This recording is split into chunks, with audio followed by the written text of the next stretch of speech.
فقط کافیه که رو تاثیر بذارم. مگه اینکه رو تاثیر بذارم؟ تحقیر یا تنفر. با رمخی بودنت، با پنبه سر بریدنت. وقتی تمام مدت توی رابطت فقط دنبال اینی که توجه تو از طرف مقابل بگیری و احساس میکنی که سزاوار توجه تو نیست، این یعنی تحقیر. و کسی که تو رو تحقیر میکنه از چیزی که درون توه میترسه که خودش نداره و سعی میکنه که این زخم حقارت رو با این روش پنهان کنه.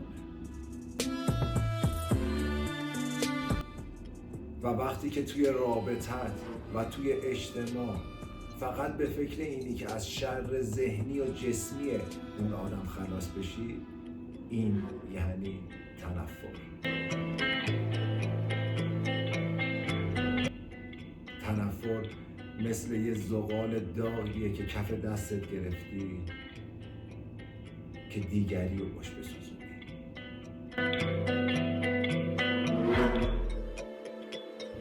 و اینو بدون که تنفر آرامش نمیده، فقط تو رو تو گذشته نگه میداره. اگه دور و برت خیلی شلوغه به خاطر خودت نیست. اینو بدون که بخشیدن یک آدم چشم پوشی از رفتار اشتباه اون نیست. رها کردن نفرت و بخشیدن یه جور آزادی به خودته.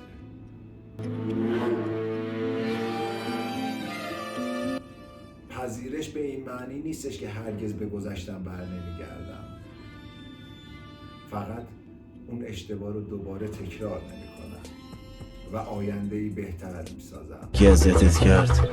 پارش کن. و با پذیرش تحقیر و تنفر و شناخت و آگاهی از بیماری‌های اون فرد به خودم کمک می‌کنم که قربانی احساسات نباشم، فقط نظاره‌گر اونها باشم.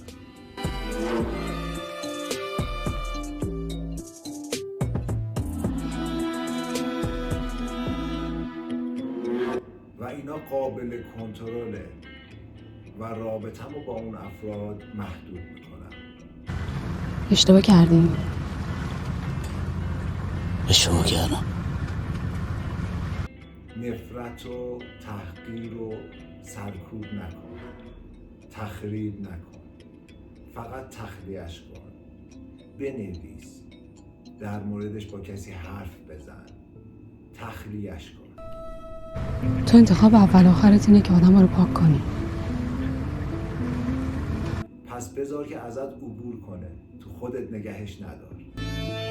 من آدم‌ها رو با سم نمی‌کشم، ازشون رد میشم. فقط کافیه رو ارزش‌های خودت تمرکز کنی، نه قضاوت دیگران.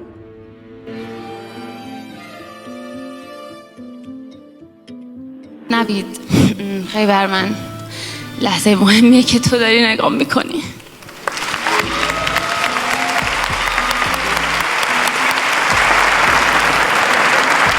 و این تازه برای هر دومون اول همه چیزه.